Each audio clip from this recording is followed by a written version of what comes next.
Do you think you know the story of Little Red Riding Hood? A little girl sets off to visit her grandmother and meets an evil wolf along the way. And of course, as in any proper fairy tale, good defeats evil in the end. But what if I told you that the real story was much darker, dirtier, and far more disturbing? Get the children away from the screens, because it is time for some terrifying fairy tales for adults. Leave a like, and let's begin. I do not think anyone would argue that alongside Cinderella and Snow White, Little Red Riding Hood is one of the most popular children's fairy tales in the world. And if you have children, there is probably a copy of this story somewhere on a bookshelf in your home. But which version is it?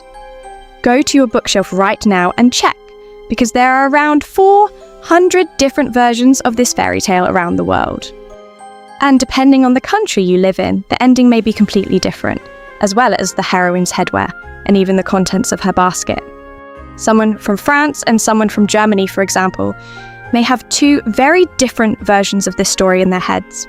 But one thing is certain, whatever is printed in your book is most likely a more refined version, already adapted for the delicate minds of modern children. In fact, the roots of the story about a girl and a wolf can be found in tales that have survived from ancient Rome and ancient Greece, and even those earliest versions were already quite brutal. For example, an ancient story recorded by the Greek writer Pausanias tells of a virgin who was sacrificed every year to an evil spirit dressed in a wolf's skin, which then raped the girl. You have to admit, that is not something you would print in a book marked for ages 3 and up. But the story that more closely resembles the version we know today, with the girl, the wolf, and the grandmother, appeared in Europe around the 12th century, most likely in either France or Italy. And I would even say that it was more bloodthirsty than its Greek predecessor, in the most literal sense of the word.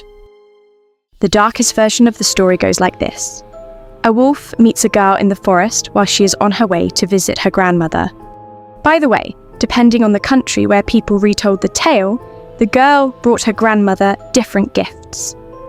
In some versions, she carried a bottle of wine, while in others, she brought bread. This usually depended on which product had greater symbolic importance in that particular country or region.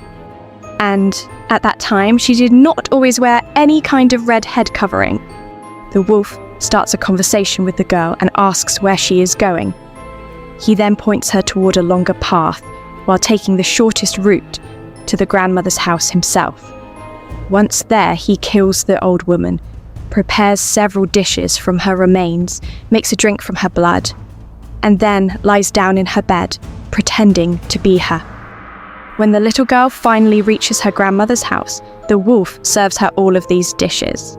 In some versions, she even tries to eat what she believes are beans, but they are actually the old woman's teeth. Disgusting.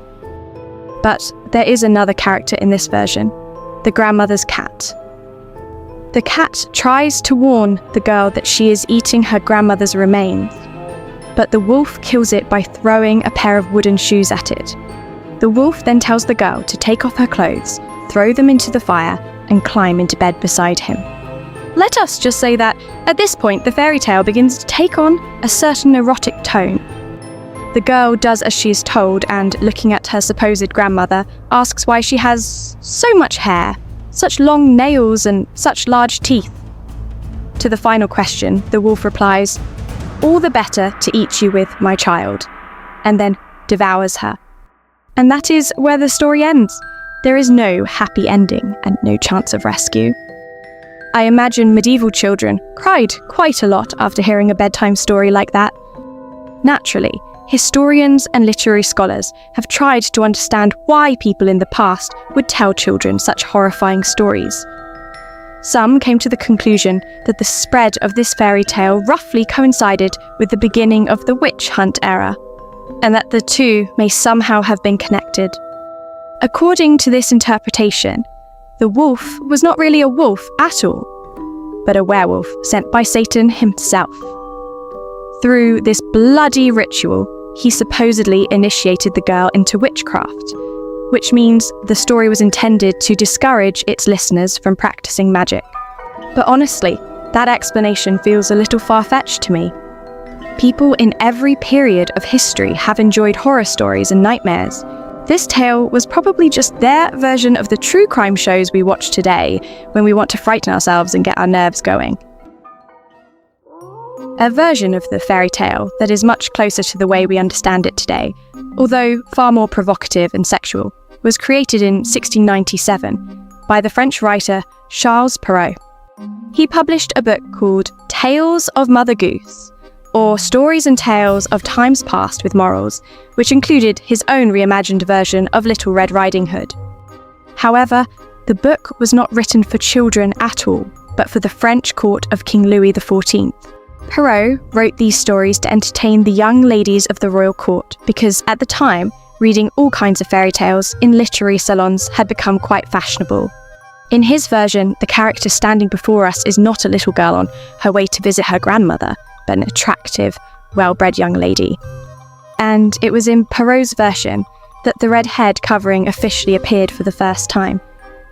But it was not actually a little cap. It was a chaperone, something closer to a hooded cloak. But why red, you may ask? Why not blue, white, or green? Many historians believe that the colour of Little Red Riding Hood's clothing clearly suggests that the girl has had her first period, and is therefore entering the forest of female sexuality. It is also worth noting that in Perrault's time, red was not considered a particularly modest or innocent colour. And in the forest, the girl walks straight into the path of a wolf who wants only one thing. The wolf symbolises a man searching for easy prey. The French expression "elle a vu le loup," meaning "she has seen the wolf," was a saying used in Perrault's time to describe a girl who had lost her virginity. As I told you, this fairy tale has a very strong erotic context. In Perrault's story, the young woman is also eaten by the wolf at the end, after their long conversations in bed.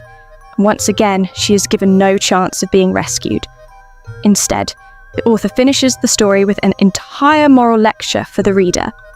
From this story, one learns that children, especially young lasses, pretty, courteous and well-bred, do very wrong to listen to strangers, and it is not an unheard thing if the wolf is thereby provided with his dinner. I say wolf, for all wolves are not of the same sort. There is one kind with an amenable disposition, neither noisy, nor hateful, nor angry, but tame, obliging and gentle, following the young maids in the streets, even into their homes. Alas, who does not know that these gentle wolves are of all such creatures the most dangerous? The meaning was perfectly clear. Some men who appear harmless are actually wolves in disguise, interested only in stealing the virtue of young women.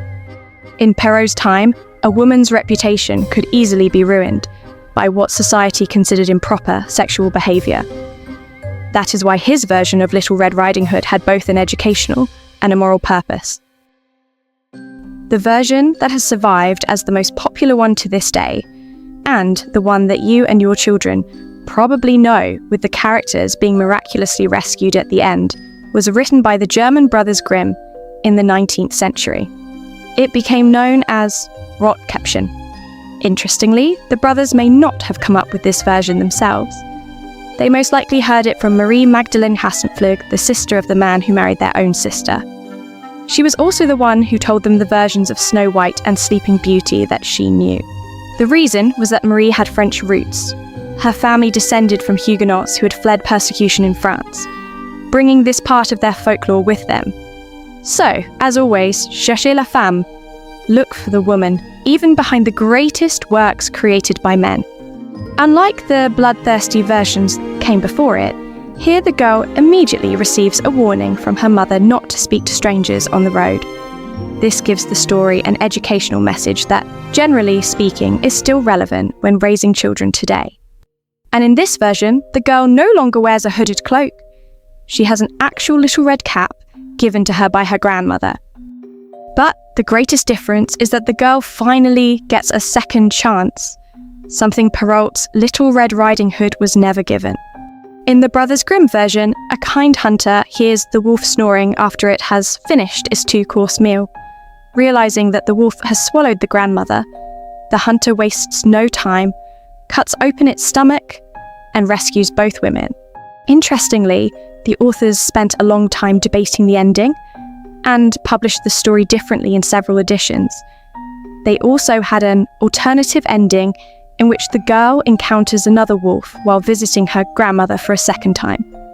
But now, having learned from their previous experience, the girl and her grandmother work together to kill it. In the end, however, the brothers decided to keep the more positive version, in which good triumphs over evil. Once again, many literary scholars connect this more merciful ending to the fact that the Brothers Grimm were Protestants and may have wanted to include a religious message in the tale. According to this interpretation, Little Red Riding Hood, being freed from the wolf's stomach, represents a kind of resurrection of Christ, a second life. In general, trying to read between the lines and invent a second meaning for this fairy tale seems to be a favourite activity among literary scholars. I even came across the theory that Little Red Riding Hood is practically a feminist work about women's freedom and their struggle for equal rights. But perhaps sometimes a fairy tale is just a fairy tale. What do you think? Well, after everything you have just heard, do you think you will ever be able to see Little Red Riding Hood in the same innocent way again? Or will your next bedtime reading be accompanied by thoughts of the grandmother's teeth, a wolf with cannibalistic culinary skills, and the unexpected symbolism of the girl's red clothing? Write in the comments which version of the story you know, and which one is commonly told in your country. And if you enjoyed this new format, do not forget to leave a like. I will see you in the next video.